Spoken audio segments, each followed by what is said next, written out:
Good morning students. आज एक बहुत महत्वपूर्ण विषय पर्यावरण शिक्षा एनवायरमेंटल एजुकेशन में जो आपका टॉपिक है वो है पर्यावरण का क्या अर्थ है, मीनिंग ऑफ एनवायरमेंट, पर्यावरण के कौन कौन से कंपोनेंट्स हैं और पर्यावरण की हमारे जीवन में क्या भूमिका है। हम सभी जानते हैं पर्यावरण हमारे लिए बहुत ही महत्वपूर्ण है क्योंकि हम पर्यावरण के बिना नहीं रह सकते। अर्थात सभी जीव जंतु पर्यावरण में ही रहते हैं। इस दृष्टिकोण से पर्यावरण हमारे लिए बहुत ही महत्वपूर्ण है। आखिरकार पर्यावरण है क्या? पर्यावरण दो शब्दों से मिलकर बना है, परि प्लस आवरण। परि प्लस आवरण का मतलब है जो हमें चारों ओर से घिरे हुए है। जो चीजें हमें चारों ओर से घिरे हुए हैं वही हमारा पर्यावरण है। अब प्रश्न ये उठता है कि हमें चारों ओर से क्या घेरे हुए है, कौन सी ऐसे घटक कंपोनेंट्स एलिमेंट्स हैं जो हमें चारों ओर से घिरे हुए हैं। जो एलिमेंट्स जो तत्व हमें चारों ओर से घिरे हुए हैं वही हमारा पर्यावरण है। पर्यावरण वह दशाएं हैं जो हमें चारों ओर से घिरे हुए हैं तथा प्रत्यक्ष एवं अप्रत्यक्ष रूप से हमें किसी न किसी तरह से प्रभावित करती हैं। उसी प्रकार पर्यावरण को अंग्रेजी में एनवायरमेंट कहते हैं। एनवायरमेंट प्लस मेंट से मिलकर बना है जिसका अर्थ है अराउंड अस। जैसा अभी हमने परि प्लस आवरण का अर्थ बताया, चारों ओर से घिरे हुए, सराउंडिंग अस, उसी प्रकार एनवायरमेंट का अर्थ है अराउंड अस, जो हमें चारों ओर से घिरे हुए है।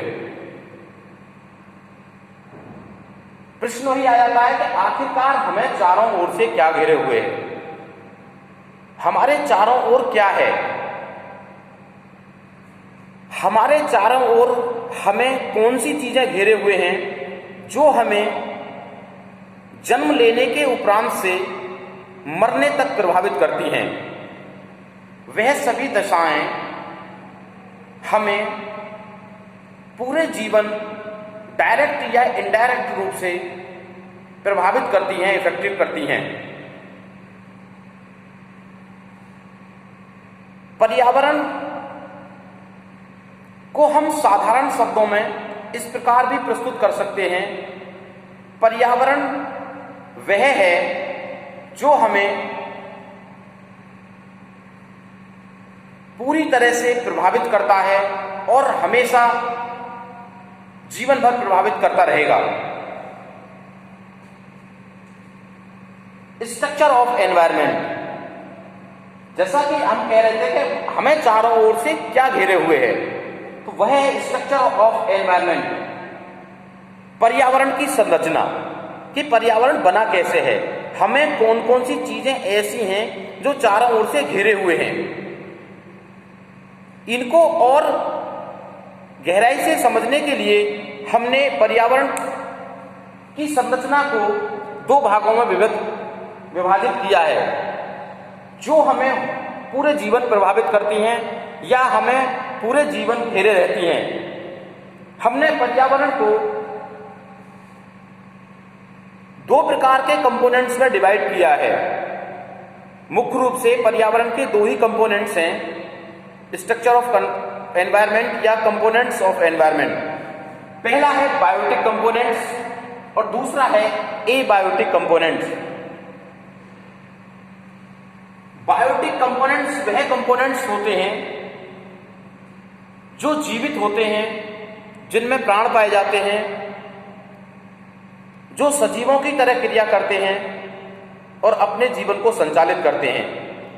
यानी बायोटिक कंपोनेंट्स में सभी प्लांट एनिमल्स, सभी प्रकार के एनिमल्स एंड सभी प्रकार के प्लांट्स आते हैं। हम सब जानते हैं कि हमारे आसपास सभी प्रकार के जानवर और सभी प्रकार के पौधे पाए जाते हैं। यह बात दूसरी है कि जगह जगह की वनस्पतियों के आधार पर, जगह जगह की जैव विविधता, बायोडायवर्सिटी के आधार पर वहां के जीव जंतुओं और पौधों में अंतर होता है, वो जैव विविधता के कारण। लेकिन जो स्ट्रक्चर ऑफ एनवायरनमेंट है उसमें बायोटिक कंपोनेंट्स के अंदर समस्त जंतु, एनिमल्स और समस्त प्लांट्स, वनस्पतियां आती हैं। उसी रेफरेंस में एबायोटिक कंपोनेंट्स क्या हैं? इन्हें कहते हैं हम जैविक यानी जीवित, और इन्हें कहते हैं एबायोटिक यानी कि अजैविक, यानी जैविक कंपोनेंट्स,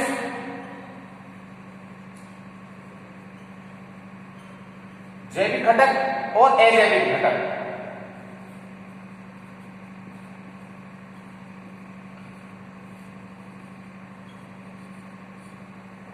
ये जैविक घटक और अजैविक घटक ही एनवायरनमेंट का स्ट्रक्चर तैयार करते हैं।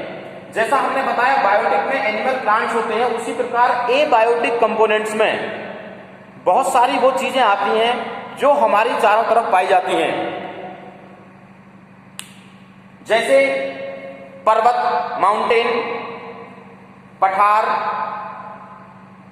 डिजर्ट्स, प्लेन्स, विभिन्न प्रकार की मिट्टियां, सॉइल्स, टेम्परेचर, जल आदि, सौर ऊर्जा।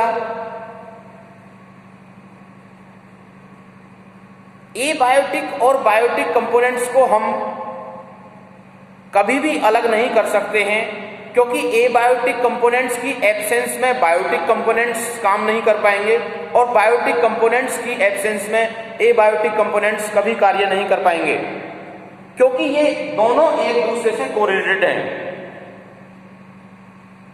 ये समस्त परिस्थितियां ही हमें चारों ओर से घेरे हुए हैं। जैसे आज हमने पर्यावरण के अर्थ को समझाने का प्रयास किया, क्योंकि हमने प्रश्न किया चारों ओर से घेरे हुए हैं, तो आपके मस्तिष्क में तुरंत एक क्वेश्चन बना होगा, एक इमेज बनी होगी कि आखिरकार क्या घेरे हुए हैं। तो केवल हमें बायोटिक और एबायोटिक कंपोनेंट्स ही पूरी जीवन घेरे रहते हैं, इससे अतिरिक्त पर्यावरण में कुछ नहीं है।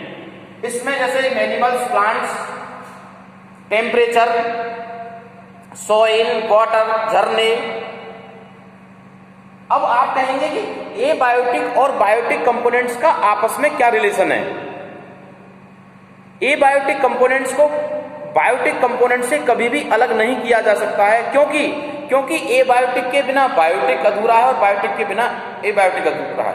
उदाहरण के लिए एनिमल्स, समस्त जीवों के लिए खाने के लिए ऊर्जा हम सब जानते हैं पौधों से मिलती है, और पौधे अपना भोजन सूर्य के प्रकाश की उपस्थिति में बनाते हैं, टेम्परेचर में, मिट्टी में उपजाए जाते हैं, जल के बिना ग्रोथ नहीं कर सकते, और इसी क्रिया के द्वारा जो पौधे हैं वो प्रकाश संश्लेषण क्रिया के द्वारा भोजन का निर्माण करते हैं। अगर एबायोटिक कंपोनेंट्स नहीं होंगे तो बायोटिक कंपोनेंट्स भी कभी भी जीवित नहीं रह सकते। उसी प्रकार पौधों के लिए ये सभी चीजें जरूरी हैं। पौधे के लिए जैसे हमने गैसेस बताई, बहुत प्रकार की गैसें होती हैं, जैसे नाइट्रोजन 78%, ऑक्सीजन 21% एंड अदर्स गैसें, और 0.003% कार्बन डाइऑक्साइड। तो ये एक दूसरे से कोरिलेटेड होती हैं। इन सबसे मिलकर बनता है पर्यावरण, और पर्यावरण हमारे लिए, सभी जीव जंतुओं के लिए बहुत ही महत्वपूर्ण होता है। इसलिए पर्यावरण का संरक्षण अति आवश्यक है और पर्यावरण को समझना भी अति आवश्यक है। बहुत बहुत धन्यवाद।